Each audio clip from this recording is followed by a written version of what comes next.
Good morning guys, welcome back to Leticia's Kitchen. For today's vlog guys, magluluto ako ng Adidas, yung paa ng manok. So ito ay nahugasan ko na yan bago ko i-blinans. I-blablans natin yan para maalis yung ibang amoy ng manok. So ayan guys, pwede na yan. I-blans lang yan ng mga 3 minutes. So ito na guys, katapon lang natin yung tubig. Saka natin hugasan ulit. Tapos maglalagay na tayo ng malinis na tubig para i-steam muna. So yan na guys, maglalagay na ako ng malinis na tubig. Ayan yung amoy water. Ayan yung may filter na water para malinis siya. Saka ko yan i-steam. I-steam ko yan ng mga 45 minutes. Saka ko lagyan ng sauce. So, yan na guys. Steam na natin ng mga 45 minutes. So, ayan, i-on na natin. Turn on ang steamer. Ayan, saka natin yan takpan.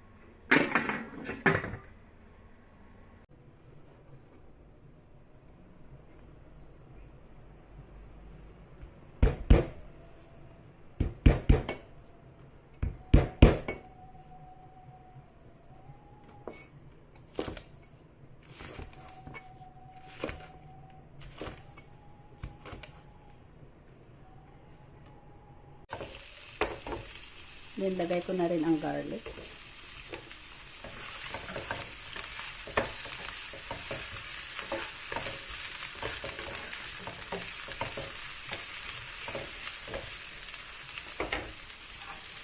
Lagay ko na rin ang scallion.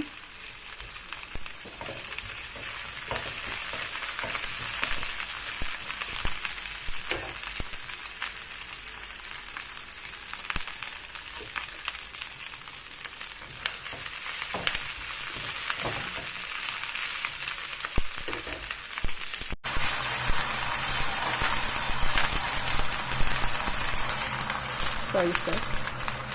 Ang gamit ko ay yung Kimlan soy sauce. Japanese soy sauce. And then black pepper. Star anise. 5 spice. Mountain pepper. Then maglalagay din ako dyan ng oyster sauce. Haluin muna natin. Maglalagay din ako ng oyster sauce. And then sugar.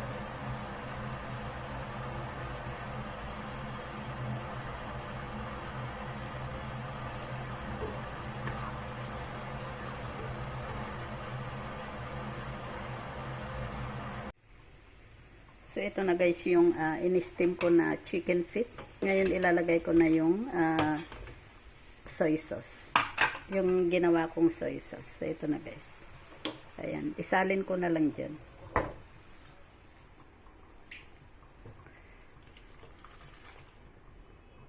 Ayan. Tapos, steam ulit natin yan ng mga 20 minutes. So, ayan na guys. Mamaya mag-less yung water niya.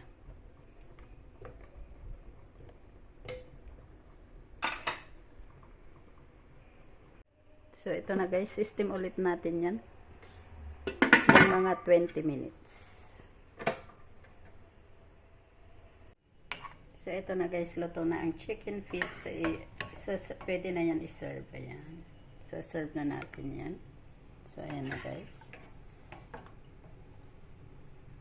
Ayan ang adobong chicken feet.